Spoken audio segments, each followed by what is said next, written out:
Okay.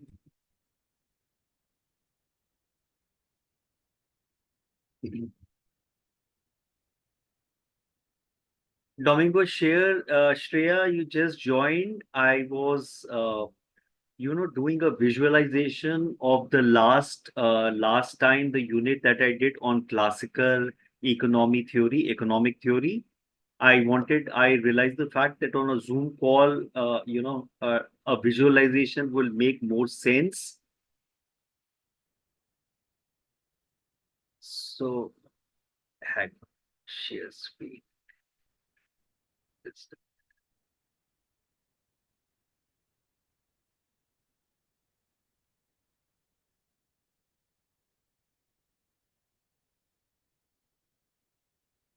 So the classical economic theory works like this. This is a larger visualization of the theory in terms of inputs, factory, surplus. The whole classical theory works on the principle of surplus. And then this surplus is direct consumption, producer goods.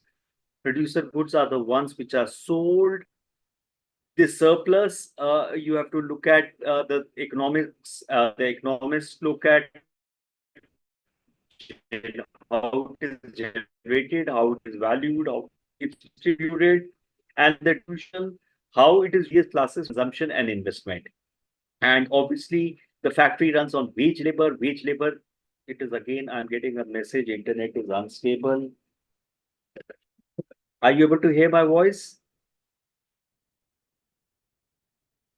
Guys, are you able to hear my voice?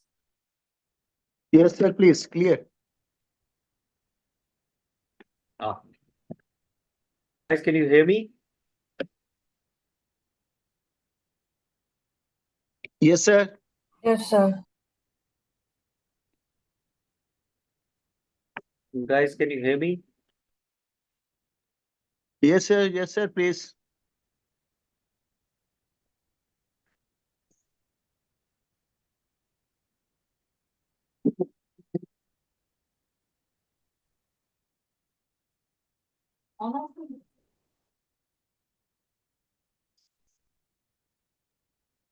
Okay. I'm continuously getting a miss. Okay. I'm continuously getting a message that my internet is unstable. So, okay.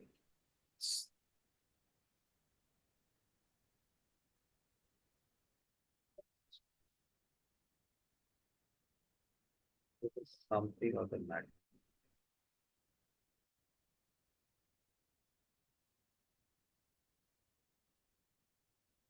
There is some problem with my laptop also. Everything seems to have kind of crashed.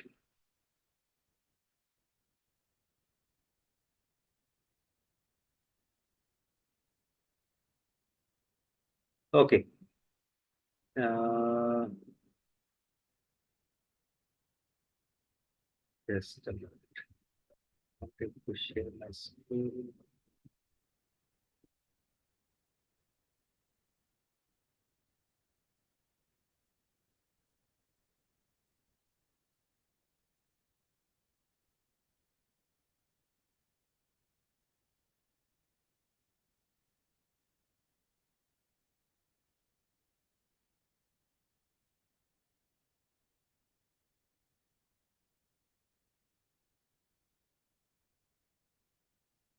Okay. Let me go through this again.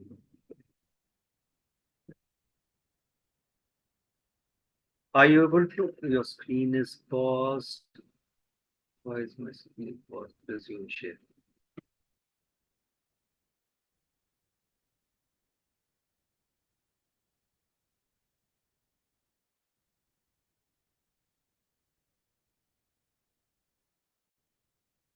No idea what's going on. Okay, can you see my?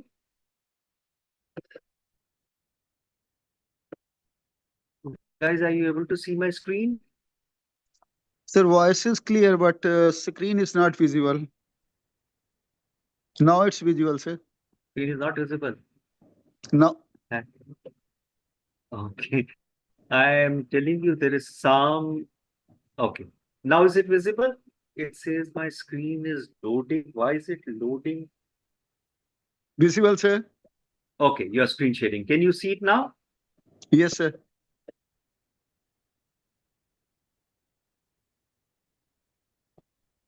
Okay, perfect. So this is how the employment in classical theory works. It is a product of method of production and the actual level of production based on aggregate demand.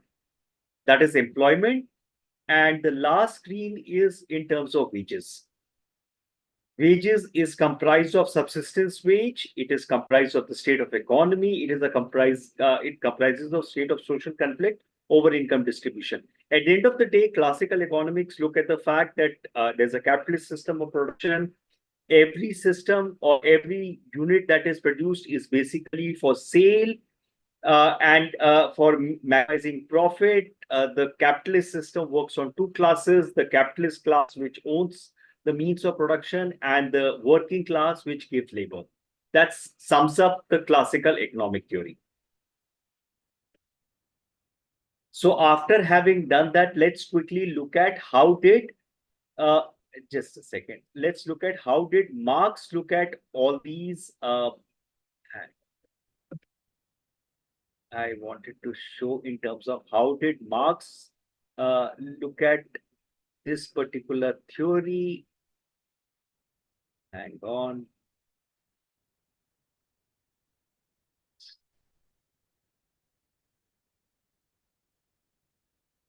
So now let's look at unit 6, Karl Marx conceptualization of labor.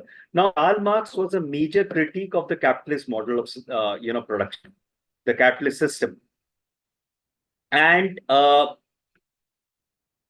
on capitalism is one of the most influential theory of times. Locates labor within capitalism. So Marx concentrated on labor, key element in Marx theory, where labor is understood as a process, not as one of the inputs. How it interacts with the physical world, at the same time, its relation with society comprising of human relation.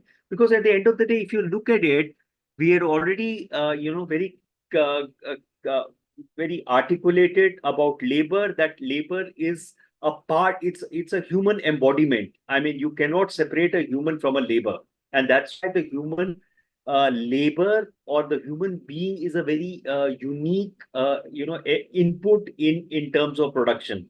Max labor is located in the specific stages of history, not time and space neutral. What happens at what particular time? Now we need to understand how capitalism works. Capitalism is a system that produces commodities. Commodities, anything produced for sale. So, like the earlier forms of, I'm again getting the message internet is unstable. I don't know why the internet is unstable today. I have a feeling it is because of the Haryana elections. Everything is in a state of chaos. Are you able to hear my voice? Yes, sir, it's fine. Okay, okay. Commodities, anything produced for sale. So, like the earlier system of production, where everything which was produced was not for sale. In capitalism, everything is that is produced is for sale. Therefore, anything which is produced with the purpose of consumption by the producer is not a commodity. Capitalism is a society where commodity production is the predominant form of production. That's what the capitalist system is. Other distinctive feature is that production is controlled by capitalists who employ workers in the process of production.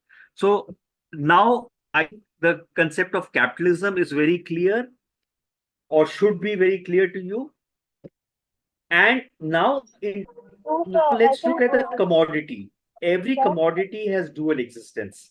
It has a use which gives us that use value. So let's say an artisan produces something in the earlier system of production. An artisan would produce something, or a farmer produces something which has a use value for a farmer. Secondly, it is demanded by someone other than the producer in exchange for some other commodity.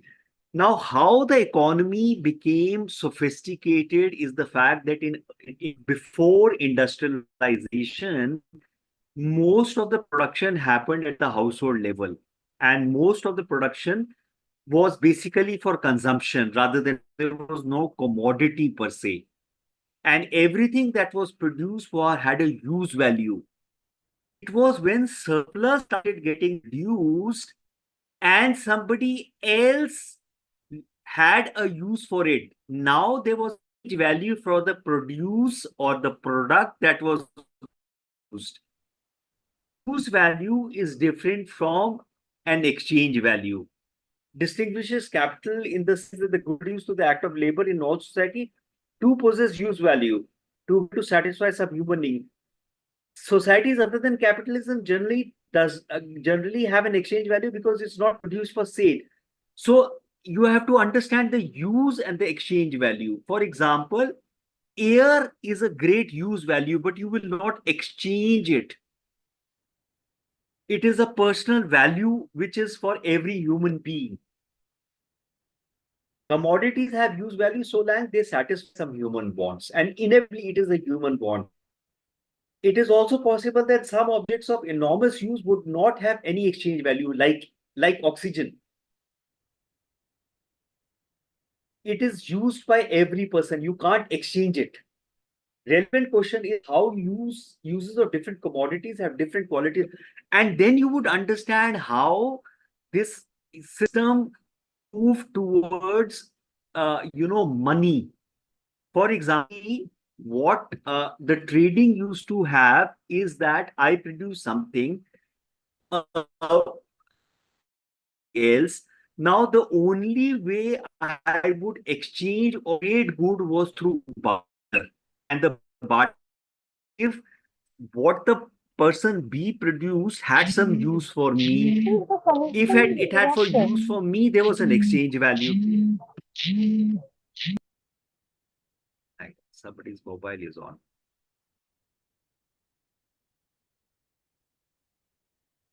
Prakash, can you, somebody's mobile got on. Okay. Chong, you were raising your hand? But I just wanted to mention, like during COVID, oxygen also had a value. An oxygen cylinder had a value. That became a commodity. I mean, they found a way to commodify oxygen. They see at the end of the day, remember one thing, that's what the interesting part of the capitalist model is, that everything gets commodified into a value.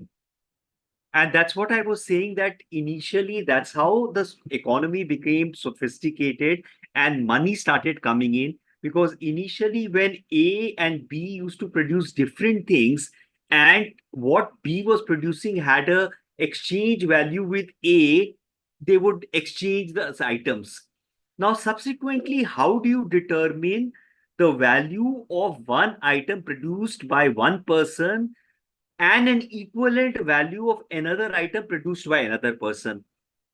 So the one way they were able to say that they would say there has to be a third reference, which would be the labor quantity in producing those items.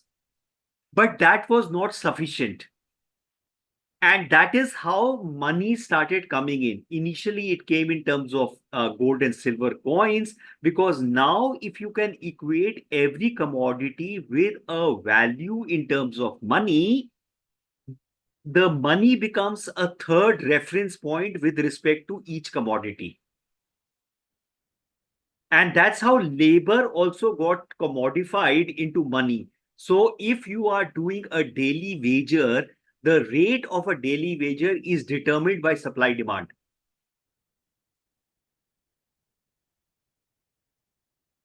When there is something common, now initially the common was labor.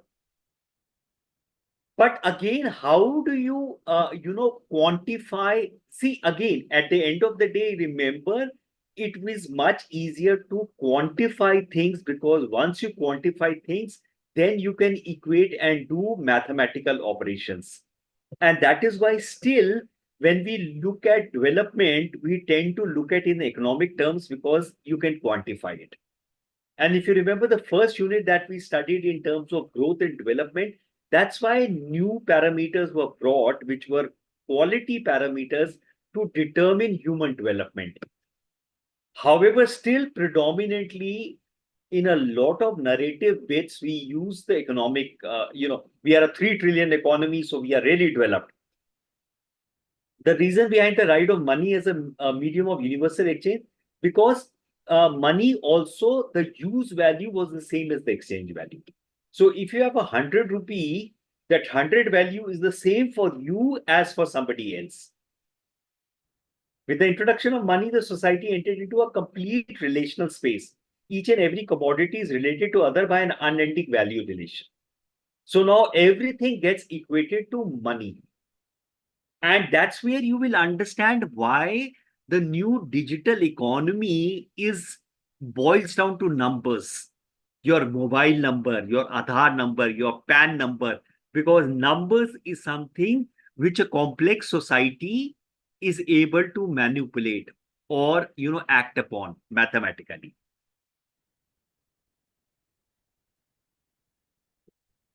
Now, there are some concepts of Karl Marx which I have brought out. If you look at the unit, if you look at the self-learning module or SLM, there is a lot of obviously it's been written by an economics teacher, so it has the way it has been dealt with is very economics as a subject.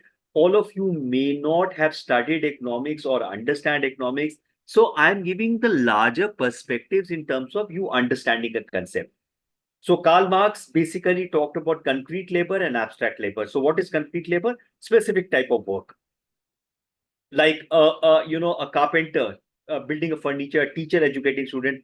Concrete is specific kinds of work, whereas all kind of work is an abstract labor, labor in a more general way. And because Karl Marx's focus was on labor and how labor is a process, he looked at all these concepts. So we are not going into the Marx theory or the larger aspect of Marx, but we are looking at some aspects of what Marx worked on, concrete and abstract labor. Then he talked about socially necessary labor time, SNLT. Labor time socially necessary is that required to produce an article under normal conditions of production and with an average degree of skill and intensity prevalent at time. So the concept of SNLT was a part of Marx theory. And again, as I said, there are some concepts or some terminologies that you just kind of engage with and remember. This will help you to answer a question or do your thing. And in the larger ambit of labor migration, you will understand how capitalism works in terms of commodification of labor, how unemployment happens, how employment is generated, and so on and so forth, and why people then migrate. Definition of SNLT itself shows that the value is time and space determined. It also depends on technology and skill in a definite country. So SNLT, in simple terms, it's how long it should ideally take to make something when you consider the typical methods of resources. For example, if a certain type of chair usually takes 5 hours to make with standard tools and techniques, that's SNLT for chair. You are again commodifying, labor in space and time. That is the concept of SNLT as per Marx. And if an SNLT is more, it is less valuable. If SNLT is less, it is more valuable. If a product takes longer to produce than SNLT, it is less valuable. While products made in less time than SNLT can be considered more valuable. That's how he understood, he defined various things. It's about the average time required to produce something efficiently in society. And that's how industries are able to commodify labor and saying that these things would be produced in this time. If a labor is taking more time, that means the labor is inefficient, or your promotion linked incentive or your appraisal are all made out of this. Then he gave the concept of labor process and labor power. What is labor process? Refers to actual activity of working, steps and action people take to produce goods or service. It's all about how work is done and what it produces. That's labor process. And what is labor power? Is the potential or ability of a worker to perform labor. skills, energy, and time a worker can offer. When workers sell their labor power to employers, they are essentially renting out their ability to work for a certain period. So, Marx's concept of labor process and labor power, concrete and abstract labor, is actual work done, while labor power is the capacity to do that work. Then the Marx concepts of value of labor power and surplus value. Surplus became the starting point in the capitalist system, or the classical theory of classical economic theory. So Marx started from there. Surplus value of labor power refers to cost of keeping a worker alive and able to work. Basic needs of food, shelter, clothing, and healthcare. Value is determined by how much money it takes to support a worker and their family so that they keep working. And inevitably, when industrialization was happening, that is how calculations worked in terms of the capitalist model. Because they said that if we are able to remember the minimum subsistence level of wages, which will allow a worker to be alive and able to work. Whereas what is surplus value? Extra value that workers create. Whenever our labor is working, inevitably he or she is creating more value than the amount of labor they are putting in. And that extra value is a surplus value. And the surplus value, if you commodify or if you monetize it, that's the extra profit the capitalist is making.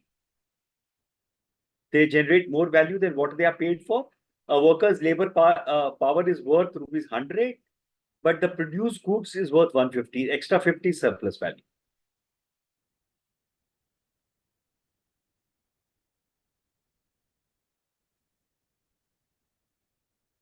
Workers are paid less than the full value of what they produce, and the difference is what the employer keeps at profit. Remember, the whole capitalist model is about profits. The concept is central to the Marx criticism of capitalism, as he argues it leads to exploitation of workers. So inevitably, capitalism is a model which commodifies everything. Commodification is for sale. Sale inevitably is for profits. The capitalist which owns the means of production inevitably pushes worker or worker wages, or the worker gets workers to produce surplus. All these things adds on to the profit which the capitalist keeps.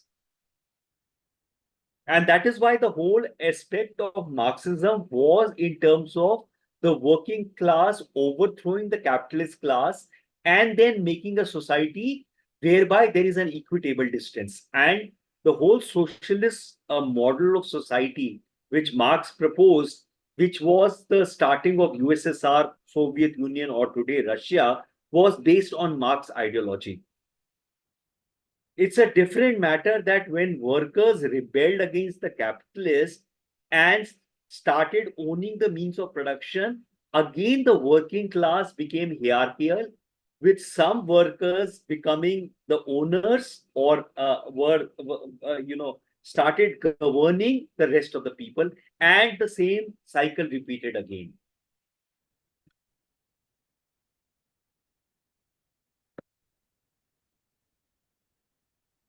Marx also talked about surplus value, rate of profit, and organic composition of capital. So what are these? Rate of surplus value, how much extra value workers create compared to what they are paid, which we have just seen. Rate of profit looks at the over profitability of the business compares to the profit of the company makes to the total amount of capital. Inevitably, profit is always in terms of the input capital to the profitability. And the third concept is organic composition of capital, is the ratio of constant capital like machine tools and raw materials to variable capital. More often than not, if you see in your own life experiences, in your own households or in your neighbors, people do not have a problem giving money to capital items like machinery, tools, and raw materials, but they haggle on labor cost. So if you have a construction near your house, you will see the owner haggling on labor cost rather than the cost of the material. And inevitably industries which are machine tools or raw materials intensive, like oil industry, which have less dependent on labor and more on technology and machines, have a higher percentage of organic composition of capital. Whereas labor intensive industries like catering, hotels will have lower organic composition of capital. How much of an investment goes into things versus labor? And that is how industrialists try and maximize profit in terms of how much to invest in machine tools and raw materials and how much to invest in labor. So the rate of surplus value shows how much value workers add beyond their pay. Rate of profit indicates how successful a business is at making money. And the organic composition of capital helps us understand where a company's investment is going more into machines or more into workers. These concepts help Marx analyze how capitalism works and the dynamics of labor and capital in the economy.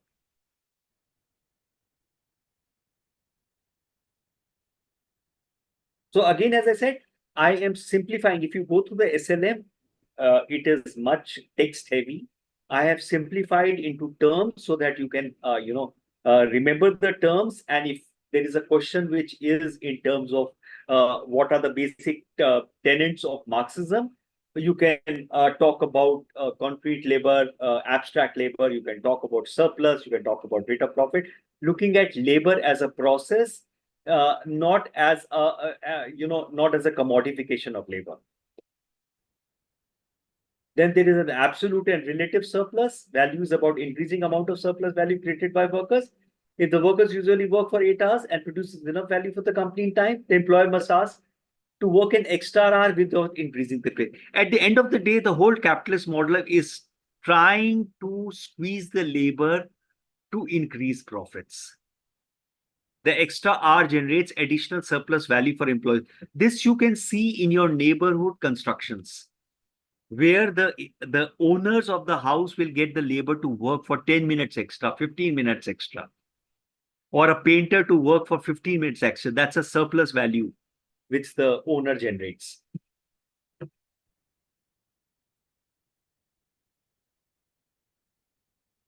Relative surplus value is about increasing surplus value by making workers more productive without extending their. So absolute is how to get the labor working more hours to generate value, whereas relative surplus is to increase surplus value by making workers more productive, by improving technology, changing work processes. And both these concepts are used by capitalists to try and maximize their profits. At the end of the day, it's about profits.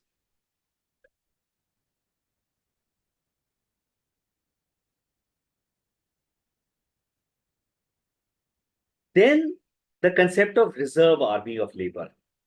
Unemployment or underemployment workers in society, they are not currently working but are available. Crucial roles in capitalist system. What in IT sector is called benching employees? That's a reserve army. Employers have more options and can keep wages low since there's a large pool of potential workers.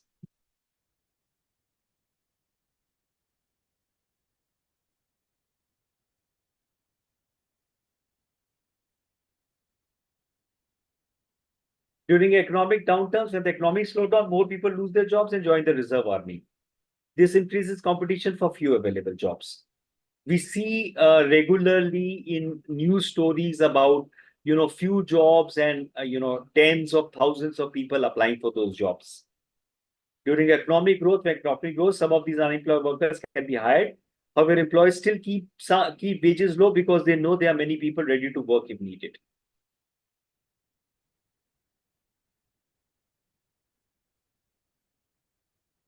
So the concept of reserve army of labor is another concept which Marx looked at. Helps keep wages down and gives employers more control. Capitalists to ensure that a ready supply of workers when needed, which affects job security and wage level for everyone. And if you see the latest, the way our labor market is working today, Jobs are decreasing, more of the jobs are going in contractual. Why is government increasing contractual labor? The government is increasing contractual labor because the cost of pensions, gratuities, and all these things need not be paid to contract laborers. And then contract laborers can be handled by the contractors in case of their problems. The government does not have those additional wage bills.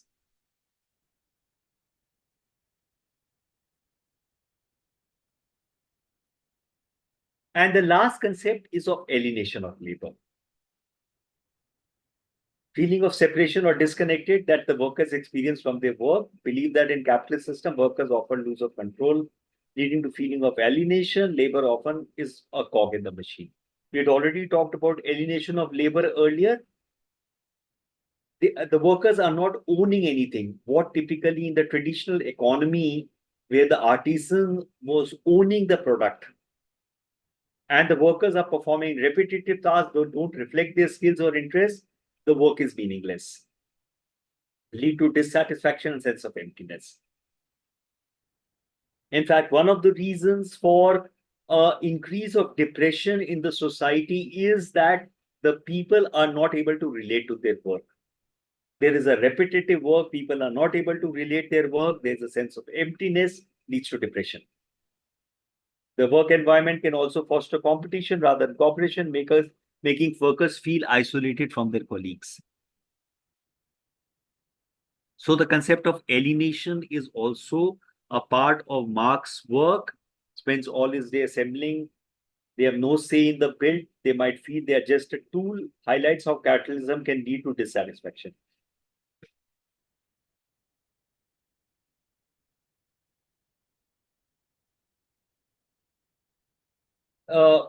Conception of labor, summing up central role in value creation, social nature of labor. Remember, the labor is a part of the human being, is embodied of the human being, and is inherently social. People work together, rely on each other's skills and contributions, sense of community and interdependence. And when you break that, then obviously it leads to problems. There's an exploitation, there is alienation.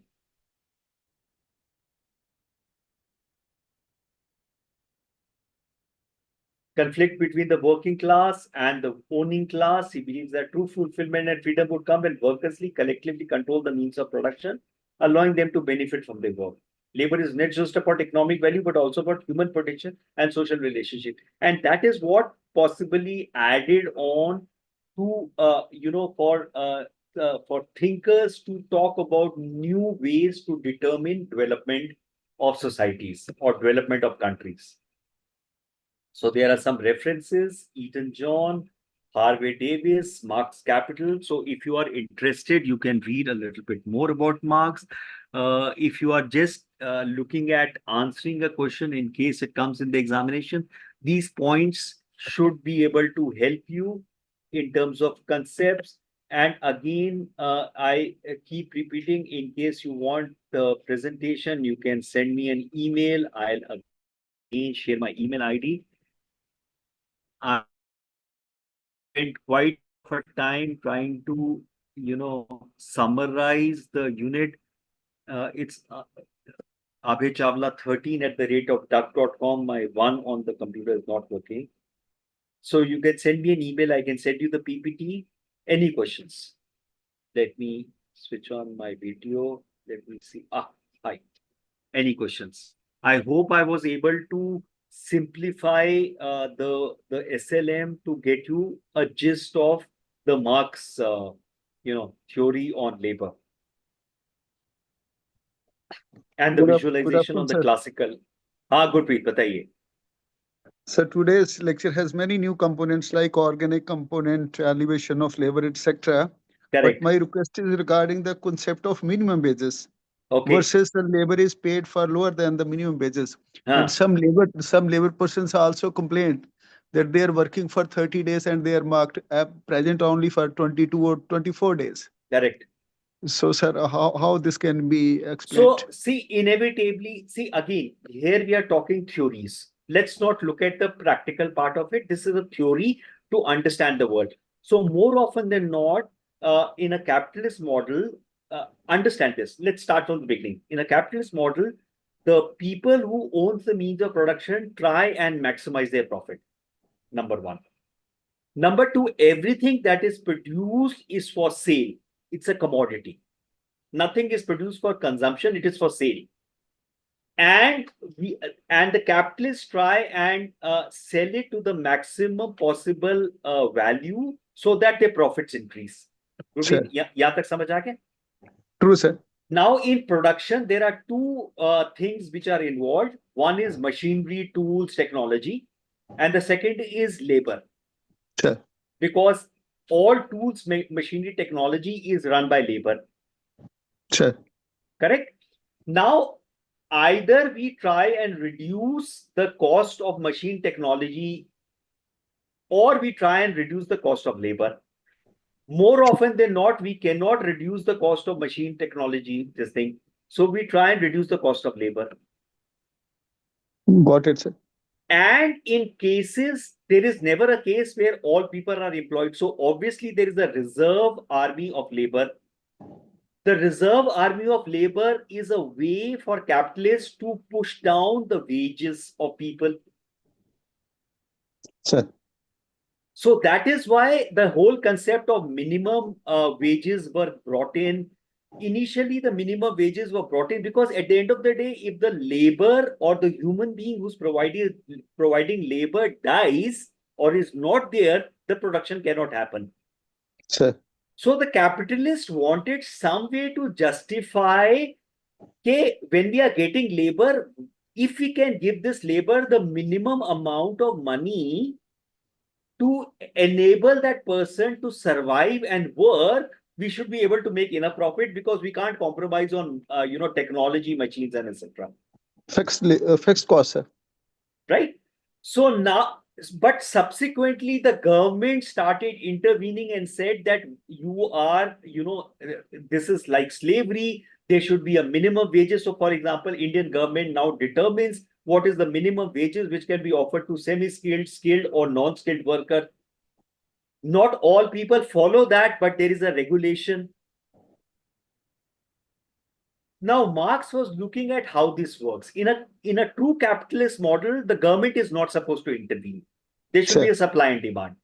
So if the owner says that this labor is working for me, what we do in our household industry, when a house construction happens, we get a labor on a daily wager and try and push that labor down.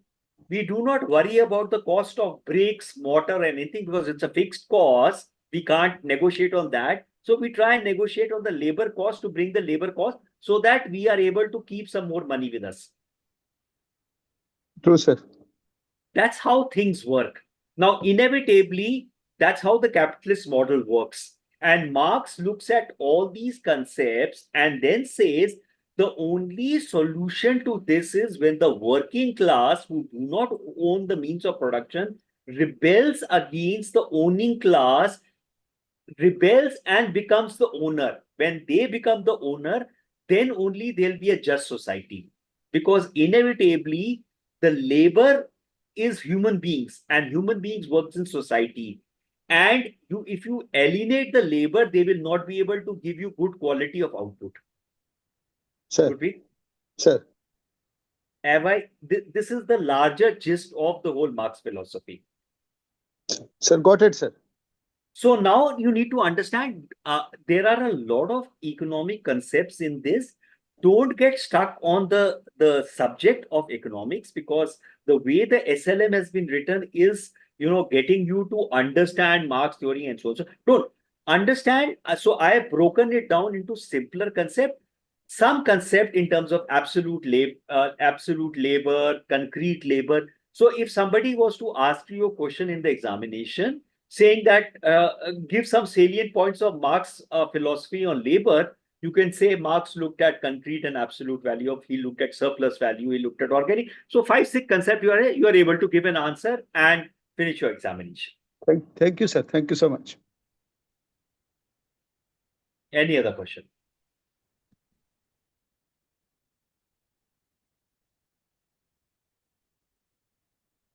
And again, as I said, I reiterate, do not get stuck on the SLM in terms of the larger economic theory, because then, unless you have an economics background, it will be too much to comprehend and digest at this time.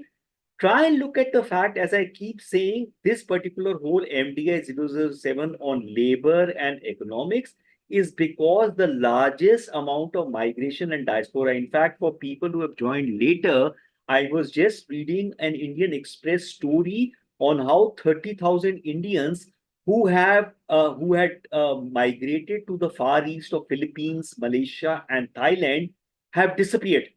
And in all likelihood, if they have disappeared, they have gone into the slave trade or human trafficking, because people just don't disappear. And there is a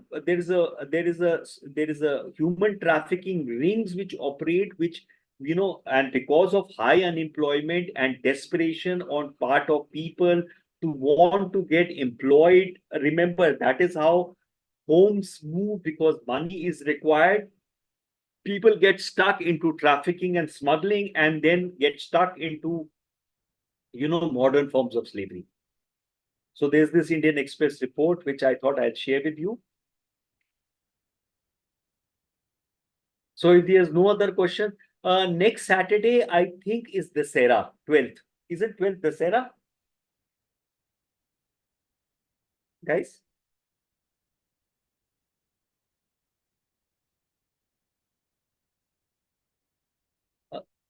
Uh, so do we have a class or we skip the class? If you want to have a class, we can have a class. I'll be available. Sir, we can have class.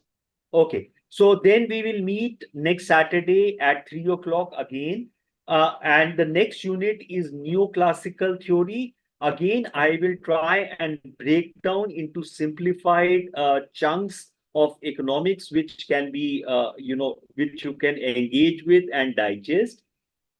Yeah, and try and visualize things. So I'm trying to break down an SLM into chunks which can be easily engaged with and digested, so that in case there's an question in the examination, you are able to answer. If there is any specific point that you would like, you can send me a mail. My email ID is abhaychavla13@duck.com. You can request for the PPT also. I'll send you the PPT. Thank you so much, sir. And have a nice weekend and a nice weekend. See you next Saturday at 3 o'clock. Bye, Thank you, guys. sir.